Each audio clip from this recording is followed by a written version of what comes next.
Hello everyone, I hope everyone is doing perfectly fine and keeping safe during these difficult times, and I hope everyone gets vaccinated as soon as possible and things get back to normal as they were. I mean, that's all we can hope. So with this, let's get started with the video. So first of all, why I decided to make this video.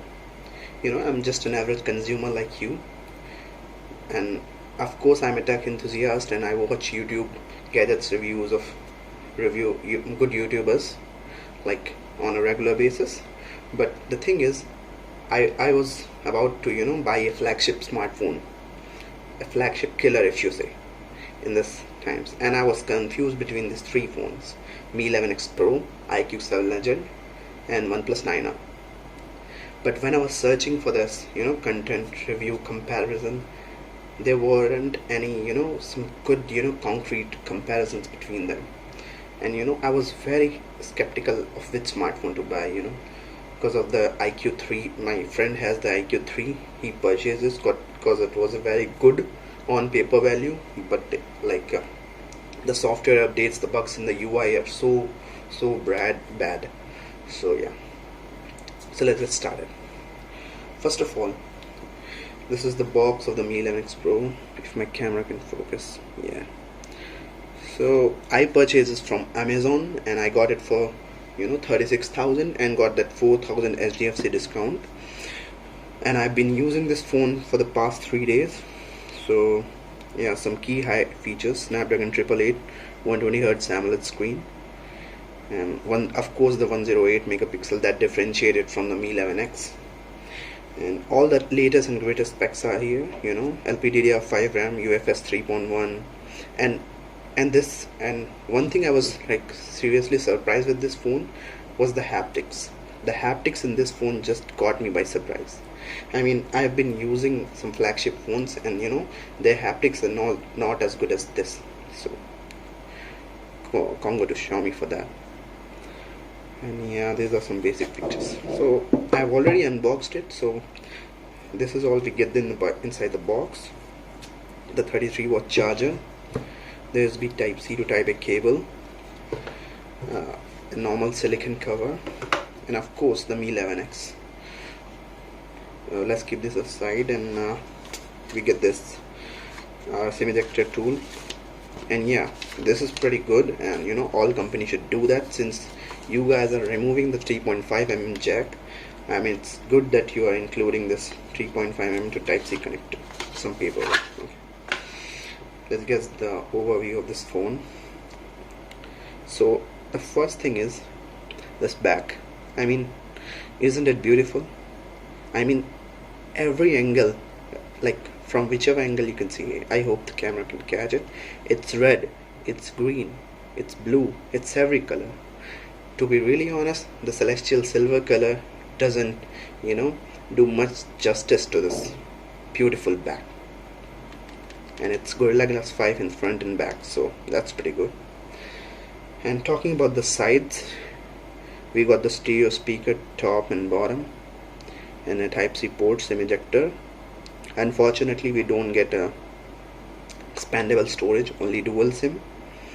So yeah, that's it. And a side-mounted fingerprint scanner.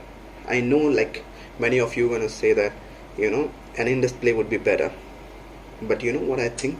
I mean, I have used my previous phone, the K20 Pro. It was an in-display fingerprint, and I've used some in-display fingerprints of the other phones, but I just miss this, the physical fingerprint. It's fast, it's reliable, and it's good. I mean, yes, the fingerprints, the in-display fingerprint technology have been improved over the past, but still, this beats everything. I mean, it's personal preference. So yeah, if you're, I mean, the in-display definitely looks good, the animation looks good, but as a user experience thing, I think the side mounted thing is perfectly fine. Talking about the sides, yes, this is plastic, but you can't feel that it's plastic because I've used the metal grill phone, and yeah, this exactly feels like a metal, but it's not metal. As you can see, the famous YouTuber Gupta ji technical uploaded a video on it, and it's definitely plastic. But hear me out, like, this smartphone has launched in many markets with different names, whether you can call it Redmi K40 Pro Plus, Mi 11X Pro in India, or Mi 11i in the global market. But I have seen some reviews about Mi 11i, and some good YouTubers have been saying that it got a metal grill. I don't know if Xiaomi will do that, provide a plastic grill in India and metal grill outside. I don't know, but this definitely got a plastic grill. So yeah, it got all the latest and greatest tech features. So like, I've been only using this phone for the past 3 days or so I can't give my exact opinion, the review thing right now, but I will upload a full review video on my channel, so stay tuned. And for the initial impression, the fingerprint is pretty fast, as I've already mentioned. The face unlocks works like a charm, and the camera samples initial are pretty good, and I will upload some camera samples in the review. And the Gcam support and the screen, the screen, we should talk about the screen. I'm pleasantly surprised with the screen. The screen gives a run for the money for some pretty flagship out there, S20 FE 5G and all, flat screen flagships. The screen is so good, and it has the HDR10 plus support.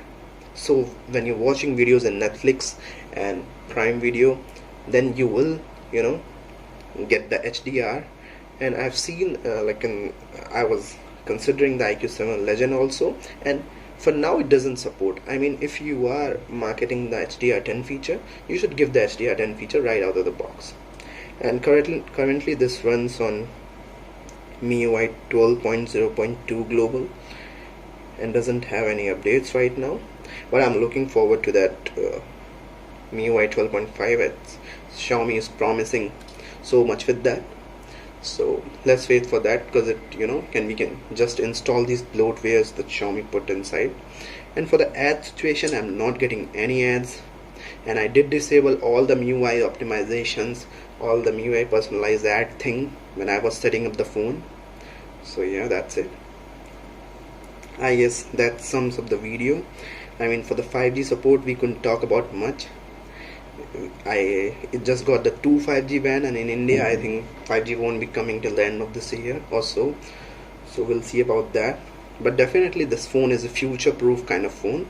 That's why I bought the latest and greatest spec, latest processor, latest everything, latest RAM. You get the latest everything. So yeah, and the speakers are pretty good, if I can,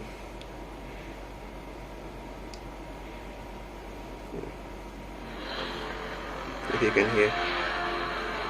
Yeah, the speakers are also pretty good. It's a true stereo speaker, and it's pretty loud, pretty clear right now. We'll talk more about it in my review, so stay tuned for that. So I guess that's it. I'll be summing up the video, and I hope you all like the video. This is my first time making the video, so forgive me if I missed something or I stated something wrong, but that's my personal opinion. And yeah, I made this video so that an average consumer like me can make a decision whether they should buy this smartphone or not. And I'll be making more videos about the smartphone, the UI, the review, the camera, the Gcam support, the Gcam samples, how the Gcam compared to the regular camera, all that. So stay tuned. So thank you everyone for watching. Stay safe.